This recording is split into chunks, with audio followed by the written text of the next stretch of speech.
Hello mummies, welcome to NG fun learning. आज मैं बात करने वाली हूँ difference between short sound of vowel A and E. बहुत सारे बच्चे इस साउंड को लेकर कंफ्यूज रहते हैं, तो आज की वीडियो में हम देखेंगे कि बच्चे को ये साउंड सिखाते समय और फिर इनके वर्ड्स की प्रैक्टिस करवाते समय कौन कौन सी बातों को ध्यान में रखा जाए ताकि बच्चे इस कंफ्यूजन से दूर रहें। तो चलिए आज की वीडियो शुरू करते हैं। डियर मॉमीज, जब आप अपने बच्चे को फोनिक साउंड सिखा रही हैं तभी आपको उसके माउथ और लिप मूवमेंट पे ध्यान देनी है। जब आप उसे एक ही साउंड बता रही हैं तो उसे बोलना है कि अपने माउथ को फुल्ली ओपन करो, बड़ा सा खोलो, लोअर जॉ को नीचे करना है, ए इस तरह से बोलना है, ए। और जब वो ई की साउंड बोलता है तो उसका मुंह छोटा सा खुलेगा, ए इस तरह से, ए थोड़ा सा, और जल्दी से बोलना है, इसका साउंड भी बड़ा सा बोलना है, ए एप्पल, एम्बुलेंस इस तरह से। और ये ए जैसे एग तोड़ते हैं ना, ए।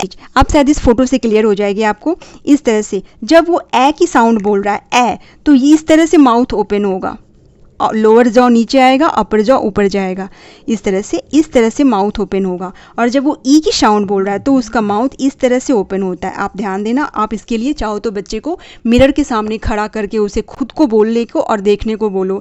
आप तो देखो ही उसको और उसे खुद भी बोलो कि मिरर के सामने बोलो, तब तुम्हें इसका डिफरेंस पता चलेगा। तो पहली चीज़ तो हमें उसे साउंड में बताना है कि इसका साउंड तुम्हें इस तरह से बोलना है, ए, और इसका साउंड तुम्हें ए ऐसे निकालना है, ए, छोटा सा मुंह खोलकर। तो ये हो गया। फोनिक्स सिखाते इसमें ध्यान देना है। उसके बाद जब वो वर्ड फॉर्मेशन सीखता है, सीवीसी करता है, तो फिर आपको ध्यान देना है उसके प्रोनाउंसिएशन पे। इसके लिए जैसे जब वो रीड आउट करता है इनिशियली तो वो फोटो देखकर पढ़ लेता है। जैसे वैन लिखा हुआ है तो VAN वैन पढ़ लेगा, व एन इस तरह से भी पढ़ लेगा। जैसे प एन पैन, पैन की फ़ोटो बनी हुई है, मैन की फ़ोटो बनी हुई है, तो देखकर भी वो पढ़ लेता है।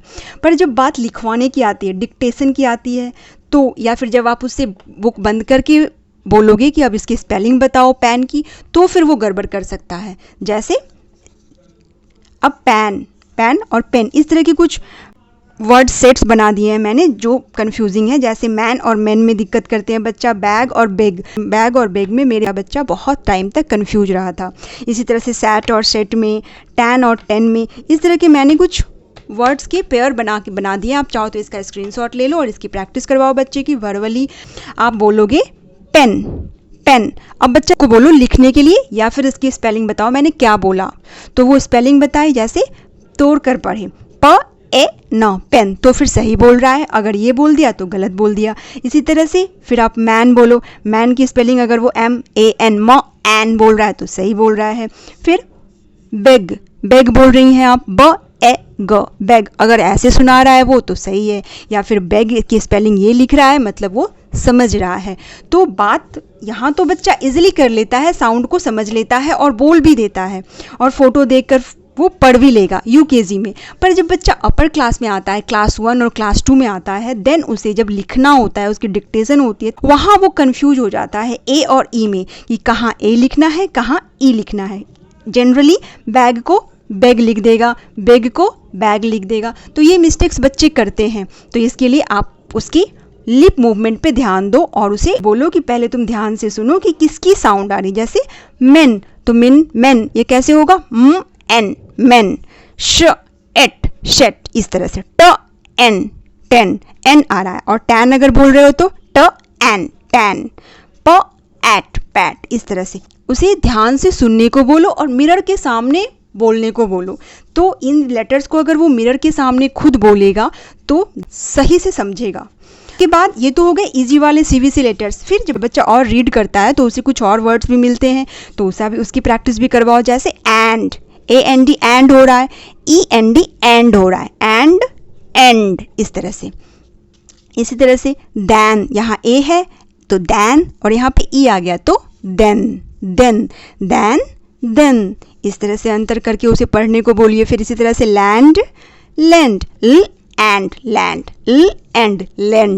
इसी तरह से सैंड, सेंड, बैंड, बेंड, इस तरह की बहुत सारे वर्ड्स की उसे पढ़ने की और लिखने की। साथ ही आप उसे सुनाओ भी। कई बच्चे सुनकर सीखते हैं, कई बच्चे पढ़कर सीखते हैं, कई बच्चे लिखकर देखकर सीखते हैं। तो तरीका कोई भी हो, उसे अच्छे से प्रैक्टिस करवाइए। पहले तो साउंड पे ध्यान देना है, देन वर्ड फॉर्मेशन और उनकी प्रोनाउंसिएशन पे ध्यान देना है। तो बहुत सारी प्रैक्टिस करवाइए, खूब सारा डिक्टेशन लीजिए या रीडिंग करवाइए, तो देखिए आपका बच्चा बहुत जल्दी इन कन्फ्यूजन से दूर होगा। तो that's all friends, I hope ये वीडियो आपको यूजफुल लगेगी। यूजफुल लगे तो लाइक करें, शेयर करें और मेरे चैनल को सब्सक्राइब करें। Thanks for watching, bye bye.